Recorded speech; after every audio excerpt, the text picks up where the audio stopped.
ہلاک کر دیتا ہے۔ اور یاد رکھ لیں، وہ علم اگر تکبر پیدا کرے، آپ سارے پڑھے لکھے ہی ہیں، کسی کے پاس علم تھوڑا ہے، کسی کے پاس زیادہ ہے، اس کا انحصار شکلوں میں نہیں ہے۔ ہر وہ شخص جو علم حاصل کرتا ہے اور اپنے آپ کو صاحب علم کہتا ہے، کوالیفائڈ کہتا ہے، نالجبل کہتا ہے، اس کے لیے بیان فرمایا من ازداد علما، حضور علیہ الصلوۃ والسلام کی حدیث، ولم یزدد ہدن لم یزدد من اللہ الا بعدا۔ فرمایا کہ جس شخص نے علم حاصل کیا تو اس کا علم تو بڑھتا گیا، اس کا علم تو بڑھتا گیا، his knowledge went on increasing۔ ولم یزدد ہدن، مگر اس کی ہدایت نہ بڑھی، ہدایت نہ بڑھی، تو فرمایا اسے اس علم سے سوائے اللہ سے دور ہونے کے کچھ حاصل نہیں ہوگا۔ امام غزالی کہتے ہیں اس سے بودھ ملے گا، اللہ سے دوری ملے گی۔ اور پھر حدیث پاک میں آقا علیہ السلام نے فرمایا ان اشد الناس، امام طبرانی نے روایت کیا، امام بہقی نے روایت کیا، حضرت ابو ہریرہ اس کے راوی، آقا علیہ السلام نے فرمایا ان اشد الناس عذابا یوم القیامہ عالم لم ینفعہ اللہ بعلمہ۔ آپ میں سے ہر شخص یوں سمجھے کہ یہ سارا بیان اس کے لیے ہے، اکیلے ہر شخص اپنے تن پر وارد کرے، من پر وارد کرے، ایک دوسرے پر نہیں ڈالنا۔ یہی گمراہی ہے، یہی نفس کا دھوکہ ہے کہ جب نصیحت ہوتی ہے تو نفس اس کو ورغلاتا، دھوکہ دیتا ہے، ڈیسیٹ کرتا ہے کہ as if all these things are for other people, I am fine. تو آقا علیہ السلام نے فرمایا کہ قیامت کے دن سب سے زیادہ عذاب ان لوگوں کو ہوگا، سب سے زیادہ عذاب اس عالم کو ہوگا، اس صاحب علم کو، اس نالجبل پرسن کو ہوگا جس کے علم سے اللہ نے اسے نفع نہ پہنچایا۔ اس کے پاس علم تھا مگر علم کردار نہ بنا سکا، علم تھا، علم سے تقوی حاصل نہ ہو سکا، علم تھا، علم نے اسے اللہ کی معرفت تک نہ پہنچایا، علم تھا، اس علم نے اسے اللہ کا قرب، نیئرنس نہ دی۔ He had some knowledge, but the knowledge did not become the reason for his nearness to Almighty Allah. He had some knowledge, but knowledge did not provide him with the blessings of Almighty Allah. That knowledge did not provide him with pleasure of Almighty Allah. That knowledge did not provide him the piety. That knowledge did not provide him humbleness and humility. And that knowledge did not provide him the piety and pious life and sincerity and cleanliness of heart. دل من جیسے گندا تھا، dirty تھا، it remained dirty.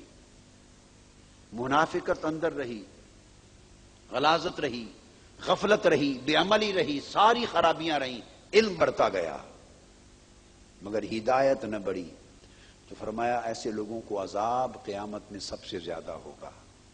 اور حضور علیہ الصلوۃ والسلام دعا کرتے تھے، he used to make دعا for him، اللہم انی اعوذ بک من علم لا ینفع وقلب لا یخشع وعمل لا یرفع ودعاء لا یسمع۔ دعا مانگتے اللہ تعالیٰ I seek refuge،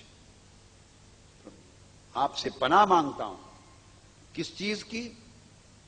اس علم سے پناہ مانگتا ہوں، آپ کی اس علم سے پناہ مانگتا ہوں جس علم سے نفع حاصل نہیں ہوتا۔ I couldn't get benefit from that، the spiritual benefit in the form of guidance and stability of deen and taqwa۔ اور پناہ مانگتا ہوں مولا اس دل سے جس میں خشوع نہیں ہے۔ He has a heart but it lacks humbleness. اور پناہ مانگتا ہوں اس عمل سے جو اوپر اٹھتا نہیں، مقبول نہیں ہے، مرفوع نہیں ہوتا، اللہ کی بارگاہ تک نہیں پہنچتا، رستے میں لٹک جاتا ہے۔ اور پناہ مانگتا ہوں اس دعا سے جو سنی نہیں جاتی، not accepted۔ اور ایک حدیث میں آقا علیہ السلام نے فرمایا، امام احمد بن حنبل نے روایت کی، انس بن مالک راوی، فرمایا مررت لیلۃ اسری بی باقوام تقرض شفاہہم بمقارید من نار فقلت من انتم قالوا كنا نأمر بالخیر ولا نأتیہ وننہى عن الشر ونأتیہ۔ آقا علیہ السلام نے فرمایا during my night journey when I went to معراج کی رات میں نے کچھ لوگوں کو دیکھا کہ ان کی زبانیں دوزخ کی آگ کی کینچی سے سیزرز آف دا ہیلز ان کے ساتھ کاٹی جا رہی ہیں۔ their tongues were being cut۔ میں نے پوچھا تم کون بد نصیب لوگ کہ دوزخ کی آگ کی کینچی سے تمہاری زبانیں کاٹی جا رہی ہیں؟ انہوں نے کہا ہم وہ بد نصیب ہیں، وہ لوگ ہیں کہ لوگوں کو بھلائی کی نصیحت کرتے تھے، خود عمل نہیں کرتے تھے، لوگوں کو برائی سے روکتے تھے، خود نہیں رکتے تھے، خود نہیں رکتے تھے، ہم وہ لوگ ہیں۔ امام غزالی فرماتے وَعَلَمْ أَنَّ النَّاسَ فِي طَلَبِ الْعِلْمِ عَلَى ثَلَاثَةِ أَحْوَالٍ۔ لوگوں سن لو، طلب علم میں، طلب عمل میں، طلب خیر میں لوگوں کی تین قسمیں ہیں۔ کتنی؟ تین قسمیں ہیں۔ فرمایا ایک وہ قسم جو اس لیے علم حاصل کرتا ہے، اور اس کی وضاحت میں آگے بتا رہا ہوں، اس لیے عمل کرتا ہے، اس لیے خیر حاصل کرتا ہے تاکہ اس علم سے اور اس خیر سے وہ اپنی معاد اور آخرت سنوار لے گا، اس سے اپنی آخرت سنوار لے۔ اور اصول علم اور اصول خیر میں اس کی نیت میں سوائے اللہ کے اور کچھ نہیں ہے، صرف اللہ کے لیے کرتا ہے۔ فرمایا فہذا من الفائزین، یہ شخص کامیاب لوگوں میں سے ہے، یہ کامیاب لوگ ہیں، سکسیسفل ہے۔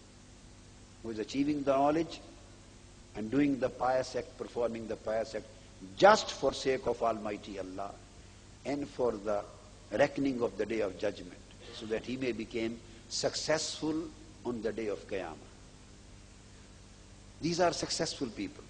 فرمایا دوسرا وہ شخص ہے جو علم حاصل کرتا ہے تاکہ اس سے اپنا روزگار کمائے، معاشی ضروریات پوری کرے، اس کو عزت ملے، جاہ و مال ملے، اور دنیا کا رہن سہن اچھا ہو جائے۔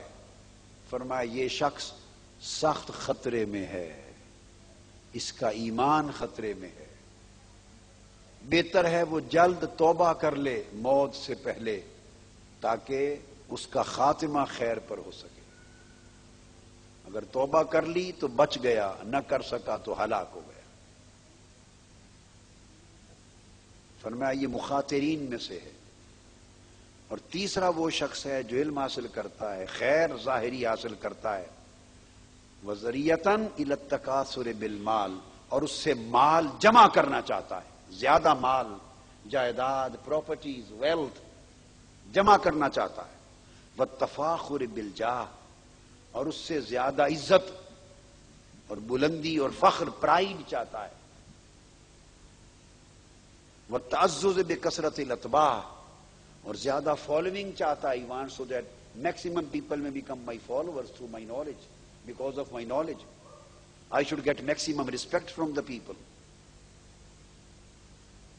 تو فرمایا ایسا شخص جو ہے فَهُوَ مِنَ الْحَالِكِينَ، وہ برباد ہو گیا، and he will go to the hell، والمغرورین، دھوکے میں چلا گیا۔ حضور علیہ السلام نے فرمایا انا من غیر الدجال اخوف علیکم من الدجال۔ حدیث میں آقا علیہ السلام نے فرمایا کہ میں اس دجال سے بڑھ کر جو قیامت کے قریب آئے گا،